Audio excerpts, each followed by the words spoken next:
Imagina que la oscuridad se apodera de todo, como si el mundo entero se derrumbara a tu alrededor. De repente, te sientes atraído por algo gigantesco, una presencia que parece saber que ha sido notada, como si tuviera vida propia. Luchas, golpeas la pared, caes al suelo y la desesperación se apodera de ti. Los gritos resuenan, pero no puedes levantarte. Es como si tu cuerpo te traicionara.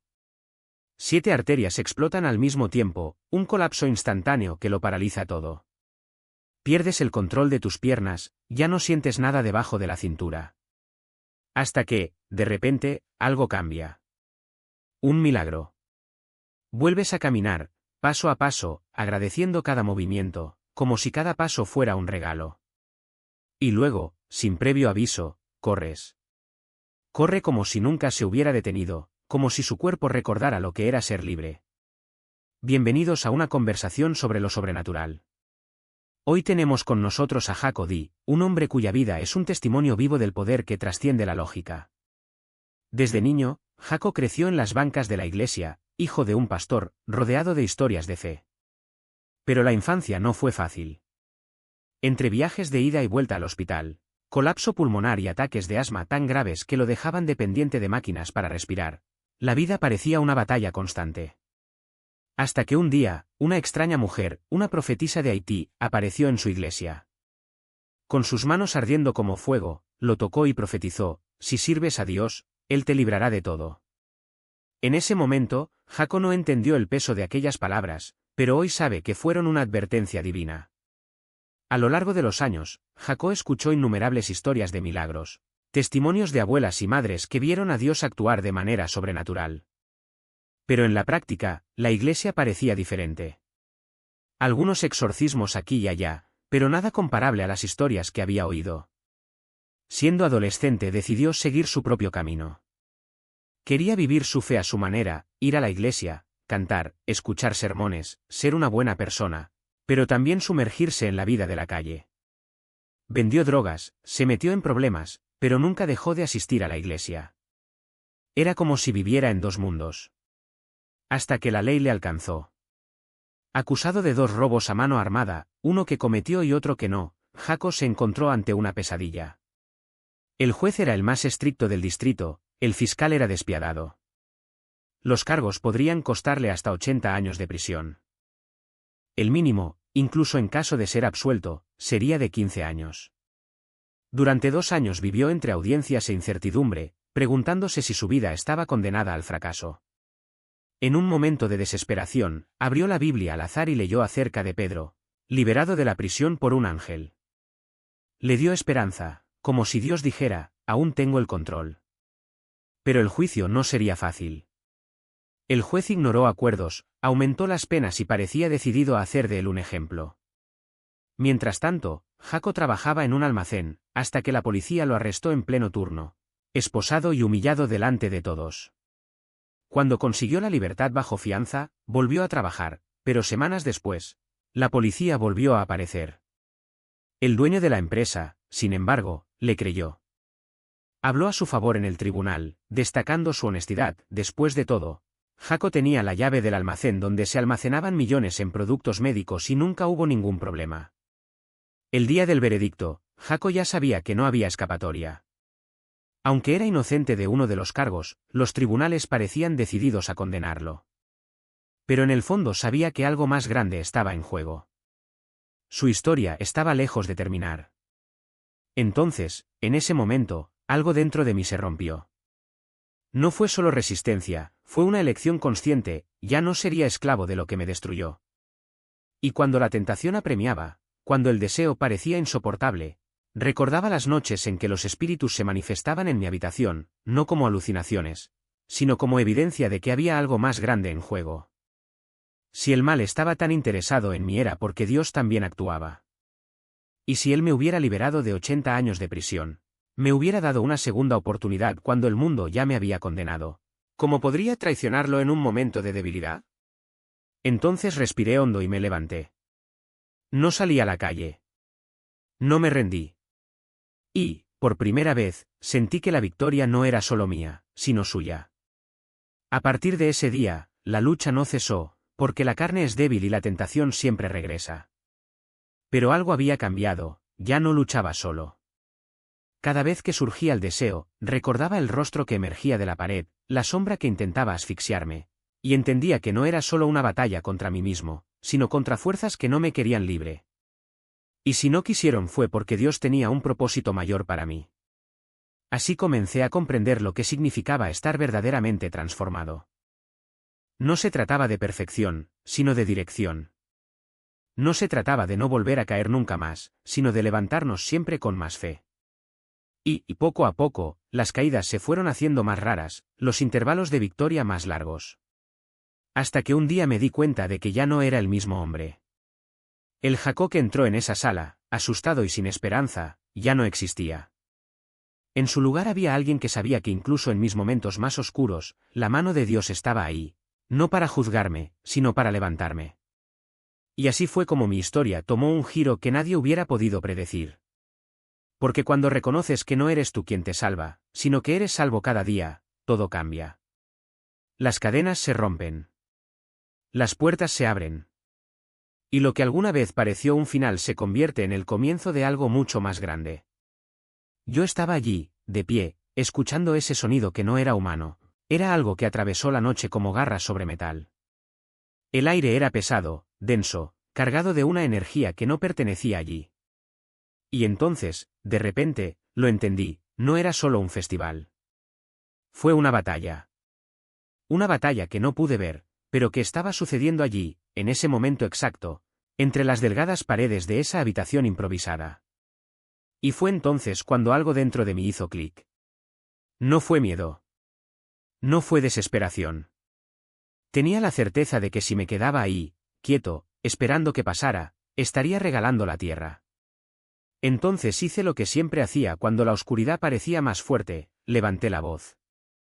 Ni con palabras bonitas, ni con discursos elaborados. Justo lo que había en mi corazón, un grito de fe, crudo y sincero, que salió como un rugido. ¿Y sabes qué pasó? El sonido del exterior no se detuvo. Pero algo cambió. Fue como si, de repente, ya no estuviera solo en esa lucha. Algo o alguien estaba ahí, a mi lado, transformando esa habitación en un campo de batalla donde la victoria ya estaba decidida. Las grietas en el techo cesaron. El aire se volvió más ligero. Y, incluso con el ruido todavía resonando en la distancia, lo supe, no tenía ningún poder sobre mí. A la mañana siguiente, me desperté como si hubiera atravesado una tormenta y saliera del otro lado.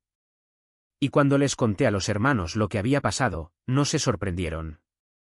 Simplemente sonrieron, como diciendo, ¿viste? Así es como Él actúa. Porque Dios no nos saca de las batallas. Él nos enseña a luchar en ellos. Y a veces, la mayor victoria no es el silencio, sino el coraje de alzar la voz incluso cuando el mundo que te rodea parece una locura. Fue allí, en medio de esa selva, con olor a tierra mojada y el sonido de voces lejanas, que entendí una simple verdad: no estamos llamados a vivir seguros, sino a ser luz donde hay oscuridad. Y si estás dispuesto a dar un paso adelante, incluso cuando todo parece perdido, Él ya está allí, esperando convertir tu no puedo en un ahora veo. Porque la fe no es ausencia de miedo. Es la certeza de que, incluso en medio del caos, Él tiene el control. Y eso lo cambia todo. Como si cada movimiento fuera una batalla contra tu propio cuerpo. Y allí, en ese momento de absoluta fragilidad, entendí algo profundo: el dolor no es el final de la historia. Es justamente el lugar donde la fe se prueba verdaderamente. Cada paso fue una oración. Cada respiración, un acto de resistencia. Podía sentir el peso de esa limitación tratando de convencerme de que nunca volvería a ser el mismo, y tal vez no lo sería, pero eso no significaba que no pudiera ser más fuerte. Porque la verdad es que Dios no nos abandona en nuestros peores momentos. Él nos encuentra allí, en el suelo, y nos recuerda que incluso caer puede ser el comienzo de algo más grande. Recuerdo mirarme en el espejo y no reconocer al hombre que vi. Las piernas más delgadas, el equilibrio inestable, la sombra del miedo en los ojos. Pero entonces algo dentro de mí susurró: aún estás aquí. Eso es la victoria. Y así fue como comencé a entrenar no solo mi cuerpo, sino también mi mente. Cada vez que caí, me levanté. Cada vez que el dolor regresaba, respiraba profundamente y decía, gracias, Padre, por darme la fuerza para seguir adelante. No fue fácil. Hubo días en los que quise rendirme, cuando el cansancio parecía mayor que la esperanza. Pero me aferré a esa certeza que había descubierto en la selva: Dios no nos da cargas que no podamos llevar. Y si me permitió pasar por eso, fue porque tenía un propósito, aunque yo no pudiera verlo todavía. Con el tiempo, las cosas empezaron a cambiar. Los pasos se hicieron más firmes. La carrera, antes torpe, ganó ritmo. ¿Y lo más increíble? No estaba simplemente recuperando lo que había perdido. Estaba descubriendo una versión de mí mismo que nunca había conocido, más resistente, más agradecida, más consciente de que cada segundo es un regalo. Hoy, cuando miro hacia atrás, veo que ese dolor no fue un castigo. Fue una invitación. Una invitación a confiar más, a luchar más, a vivir más. Y si estás pasando por algo similar, si la vida te ha derribado y no sabes cómo levantarte, quiero decirte algo: no estás solo. Dios está ahí, en medio de tu lucha, esperando que des el siguiente paso, incluso si es el más difícil. Porque al final del día, la fe no se trata de no caer nunca. Se trata de creer que, incluso cuando todo parece perdido, siempre hay una mano tendida que te ayuda a levantarte. ¿Y esa mano? Ella nunca la suelta. Era como si mi cuerpo se hubiera vuelto frágil, quebradizo, como si ya no fuera yo. Como si el dolor me hubiera transformado en algo desechable, algo que ya no pertenecía a mi propia historia. Pero me negué a aceptar eso. Le dije, no. Voy a trabajar. Voy a correr. Voy a vivir. Y poco a poco, lo que parecía falso empezó a hacerse real. Una cosa tras otra, como si la vida me estuviera poniendo a prueba, pero también mostrándome que podía hacer más. Cuando me acostaba, incluso el simple roce de la sábana contra mi cuerpo se convertía en agonía. Los médicos me llenaron de medicamentos, analgésicos, antiinflamatorios, bloqueadores del dolor, y durante un tiempo los tomé. Pero algo dentro de mí se resistió. No quería depender de eso. No quería ser esclava de las pastillas, de los horarios, de una existencia limitada. Entonces un día paré. Detuve todo. Inmediatamente. Sin previo aviso. Porque sabía que si continuaba, nunca volvería a ser libre. ¿Y sabes qué pasó? El dolor no me venció. Dios me sostuvo. No fue fácil, pero cada paso adelante era una prueba de que Él estaba allí, cargándome cuando ya no podía caminar. Y cuando por fin logré levantarme, sin medicinas, sin muletas, solo pude decir una cosa: gloria a Dios. Porque eso no fue solo curación física. Fue un milagro. Un testimonio vivo del poder de la fe y la autoridad que tenemos en Cristo. Pero no fue solo mi mérito. Tuve a mi lado un equipo de guerreros de oración, personas que intercedieron por mí, que lucharon espiritualmente cuando yo no tenía fuerzas. ¿Y yo? Solo dije sí. Dije sí a la fe, sí a la sanidad, sí al propósito que Dios tenía para mí. Y cuando te alineas con el cielo, las cosas empiezan a cambiar. Después de eso, algo dentro de mí despertó. Empecé a ver a la gente de una manera diferente.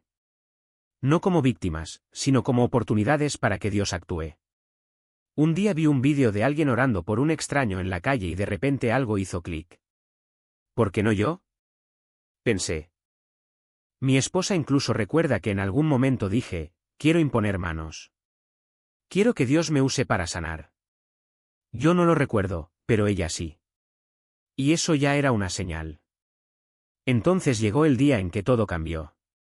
Estaba con mis hijos en el estacionamiento del supermercado cuando vi a un hombre arrastrándose, apoyado en muletas, con visible dolor en el rostro. Algo dentro de mí no me dejaba ignorarlo. Entré, compré lo que necesitaba, volví al auto y antes de irme les dije a mis hijos: voy a hacer algo. Me miraron con curiosidad, pero ya estaba decidido. Me acerqué al hombre y le pregunté: ¿qué te pasó? Dijo que se había lesionado la rodilla, según los médicos, tardaría semanas, tal vez meses, en mejorar. Ya estaba resignado al dolor. Pero yo no. Puse mi mano sobre su rodilla y oré, tan simple como esto: Padre, Te doy gracias porque este dolor ya no tiene cabida aquí. Me miró como si estuviera loco. Todavía duele, dijo. Insistí. Intentémoslo de nuevo. Y esta vez oré con más fe, más autoridad. Y entonces, se puso de pie. Primero, probó el peso sobre la rodilla. Luego dio un paso. Luego otro. Y luego empezó a caminar de un lado a otro con incredulidad. ¿Cómo hiciste eso?, preguntó. Todo lo que pude decir fue, no fui yo. Fue Jesús. Me dijo que su novia estaba embarazada, que no tenían hogar, pero que ahora que el dolor había desaparecido, las cosas podrían cambiar. Recuerdo su nombre, Tim. El primero de muchos que vería a Dios tocar a través de mis manos. A partir de ese día la calle se convirtió en mi altar. Salí con mis hijos, oré por los extraños, expulsé demonios, proclamé la liberación. Era como si hubiera comenzado una nueva misión. Y quería que todos experimentaran eso. Incluso llevé gente de la iglesia conmigo, pero me di cuenta de que no había preparado a nadie. Solo dije, vamos. Oremos por la gente. Y muchos fueron, pero sin entender el poder que llevaban. Algunos incluso pensaban que si le imponían las manos a alguien, el diablo podría atacarlo. Fue entonces cuando un pastor me llevó aparte y me dijo, necesitas enseñar antes de enviar. No escuché. No en ese momento. Estaba frustrada, confundida. Pasé una semana ayunando y orando, tratando de entender lo que Dios quería de mí. Y la respuesta fue clara, tenía que continuar. Pero no así. Tenía que ser más estratégico, más paciente. Pero, en ese momento, la emoción habló con más fuerza. Así que dejé de llevar gente y comencé a ir solo otra vez. Y, sin embargo, Dios continuó usando mi vida. Hasta que un día mi padre me necesitó. No era un hombre de iglesia, pero siempre me apoyó. Tenía problemas de salud y mi hermano y yo lo ayudamos. Un día de esos, mientras lo levantaba, algo se rompió en mi espalda. Un dolor agudo, diferente a todo lo que había sentido alguna vez. Y de repente, yo era el hombre con muletas. No podía caminar correctamente, no podía sentarme. Ni siquiera podía respirar profundamente sin sentir una punzada. ¿Y lo peor? No estaba en el mismo lugar que antes. Era más bajo, más profundo, como si algo se hubiera roto dentro de mí. Era mucho más bajo. ¿Por qué no en el mismo lugar? Pero en ese momento, entre algunos hermanos que caminaban conmigo por las calles y yo, había un precio que pagar por estar vivo, duras pruebas que enfrentamos. Y llegó gente siendo curada, gente siendo liberada de las cosas que los retenían. Esto duró aproximadamente 4 semanas, personas sanadas, personas levantándose de sillas de ruedas, corazones rotos siendo reparados. ¿Y mi columna? Todavía me duele, hijo. Tenía a mi hijo orando por mí, oré por mi propio dolor, pero la agonía no desapareció. Salíamos los sábados, nos impusíamos las manos. Veíamos milagros suceder ante nuestros ojos y yo seguía cojeando, arrastrando ese dolor como un peso muerto. Era como si estuviera en modo de mantenimiento. Ya no era la lucha por volver a caminar, sino la lucha por no empeorar. Agarrar un balde de 5 galones con un poco de grava fue suficiente para hacerme apretar los dientes. Otro hermano oró por mí. Nada. El dolor persistió. Y seguí adelante, sin cambiar de postura, sin cuestionar en voz alta, pero por dentro hacía eco, Dios, el Señor está sanando a esta gente, ¿por qué a mí no? No iba a dejar que el desánimo me dominara. Incluso cuando surgían pensamientos como ese, los alejaba. No, mantengámonos firmes. La palabra dice que nada nos será robado. ¿Y eso? Pero hubo un día en que el dolor fue tan intenso que tuve que subir las escaleras. Me tumbé en el suelo de la habitación de mi hermano y él intentó ayudarme con estiramientos, con presiones en los puntos correctos. Nada sirvió de nada. Hasta que, en un momento de desesperación, me encontré tirado en el frío suelo de madera, intentando encontrar una posición que no me doliera. La cama parecía un campo de batalla, así que me quedé allí, boca arriba, mirando al techo. Y entonces, sin previo aviso, las lágrimas empezaron a brotar. No fueron solo las lágrimas, fue la voz que las acompañó, afilada como una espada. Vas a perder el uso de tus piernas. Tienes una familia, ¿cómo la vas a mantener? ¿Qué vas a hacer cuando ya no puedas trabajar? ¿Cómo vas a vivir? Las lágrimas corrieron por mi rostro, pero las sequé con enojo. 5 minutos. Solo 5 minutos de autocompasión. Y luego me levanté, decidido. No acepto eso. Me levantaré. Voy a correr. Voy a cruzar esta habitación como si nada estuviera pasando. Mi esposa estaba viendo la televisión, y en lugar de desesperarme, decidí distraerme. No era un programa cristiano, no era un testimonio de sanación, era algo que me sacaría de esa espiral. Pero la casa tenía escalones y para llegar a la planta baja necesitaba bajar. Me levanté, caminé hacia el pasillo y por un segundo mis piernas cedieron. Caí al suelo, pero logré frenar la caída con la mano, que terminó torcida bajo mi peso. No me quedaré aquí. Me levanté de nuevo, tambaleándome, y me arrastré hasta el baño. En el camino de regreso tuve que apoyarme en la pared, en los marcos de las puertas, como si mi cuerpo fuera de cristal a punto de romperse. Cuando finalmente llegué a la cama, no le di gracias a Dios por el dolor. Agradecí por estar ahí, por tener todavía fuerzas para moverme, porque Él estuviera conmigo en ese momento, no a pesar de ello.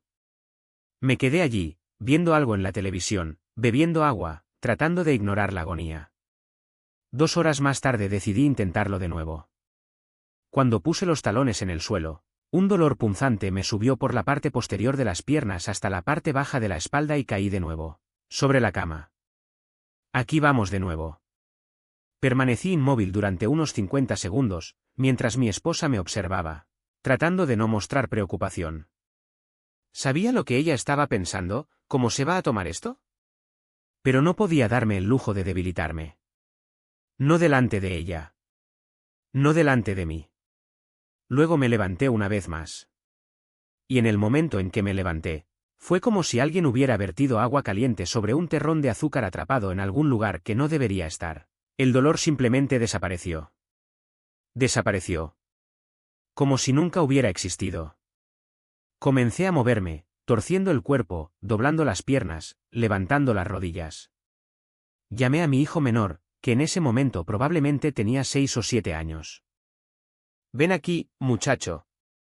Cogí el mismo cubo que antes me había hecho gemir de dolor, el que tenía grava, y lo levanté por encima de mi cabeza, riendo. Mira, mamá. Ya no duele. Mi esposa se quedó helada de incredulidad. ¿Quieres intentarlo de nuevo? ¿Ver si es real?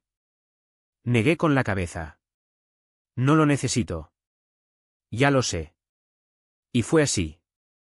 Ese dolor, que me había acompañado durante semanas, desapareció como si nunca hubiera existido. Otra cura. Pero esta vez algo fue diferente. La primera vez, años antes, pregunté, ¿por qué me sanó el Señor? Como si mereciera una explicación, como si la cura fuera una recompensa por algo que había hecho bien. Pero ahora, después de años de caminar con Dios, después de ver la mitad de mi cuerpo atormentado por el dolor y aún así seguir predicando, imponiendo manos, creyendo, ahora entendí. No se trataba de merecerlo. Se trataba de confianza. Incluso cuando mi cuerpo gritaba lo contrario, elegí estar agradecido. No por el dolor, sino por lo que Dios ya había hecho y lo que todavía haría.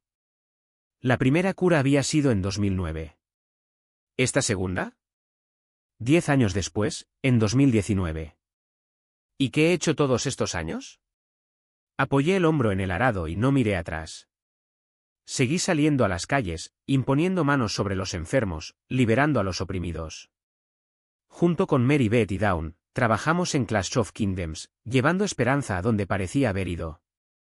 E incluso antes de eso, ya vivía con un propósito, orar por los perdidos. Creer que Dios todavía hacía milagros, incluso cuando el milagro tardó mucho en llegar a mí. Porque eso es hacia lo que creía que Dios me estaba dirigiendo. Pero en realidad, cuando miro hacia atrás, veo que King of New York fue solo el comienzo de algo más grande. Nunca quise hacer nada en línea, nunca. Siempre he preferido estar cara a cara con la gente, cara a cara, sin barreras. Porque, seamos honestos, detrás de una pantalla, la gente se siente segura de decir lo que quiere, como quiere, sin responsabilidad. Pero en la vida real, si tienes el coraje, grítame en la cara. Escriba todo en mayúsculas, envíe mensajes enojados, pero sepa que, en presencia real, no hay lugar para malentendidos. No hay forma de escapar de la verdad. Pero Dios tenía otros planes. Lo recuerdo como si fuera ayer, me contó un sueño sobre P.B. Justin y un hermano llamado Matt. Estábamos frente a una cámara y de repente mi perspectiva se elevó, como si estuviera flotando sobre los estantes de ese estudio, viéndolo todo desde arriba. Una semana después, a Justin se le ocurrió una idea: hagamos algo en línea, transmitamos en vivo. Dudé, no es difícil, pero intentémoslo. Y así empezamos. Durante años hemos estado publicando Cristo y tú vives en línea, y no ha sido fácil. La gente entró, pidió oración, compartió sus luchas y, a pesar de toda la resistencia inicial, algo empezó a suceder. Hasta que, alrededor de 2024, las cosas cambiaron. Algunos hermanos siguieron otros caminos, Matt se dedicó a un proyecto de televisión y yo me quedé ahí pensando, ¿y ahora qué? ¿Voy a seguir solo yo y la cámara? Fue entonces cuando Dios puso a Cody en mi camino. Y, Dios mío, ¿cómo fue usado? Cody no solo abrazó la visión, sino que la llevó a otro nivel con Clash of Kingdoms. Estructuró sitios web, creó plataformas, abrió puertas para que personas de todo el mundo pudieran ser alcanzadas, tocadas y transformadas. Fue como si Dios tomara lo que estaba haciendo sobre Cristo y tú vives y dijera, ahora es el momento de multiplicarnos. Y Mary Beth, que ha estado con nosotros desde el principio, se refirió a su testimonio de hoy. Por eso estamos tan emocionados de saber de usted, Cody. Cuéntanos, ¿cómo surgió Clash of Kingdoms? ¿Cómo os conocisteis María y tú? Y sobre todo, ¿qué hay en tu corazón acerca de este ministerio? Bueno, Mary y yo nos conocimos como por casualidad. Se acercó a un hermano quien, sin rodeos, la recomendó a Jim, y Jim me la recomendó a mí. En ese momento ella estaba pasando por un momento difícil y yo simplemente le dije, ven acá, ponte cómoda. Ella dudó, no, especialmente mi marido, y lo entendí. Pero algo en mí sabía que ella necesitaba bajar. Y ella cayó. Y a partir de ahí todo empezó a suceder. Incluso antes de llegar al lugar, las batallas espirituales ya se estaban intensificando a su alrededor. Algunas hermanas incluso cuestionaron, ¿es seguro?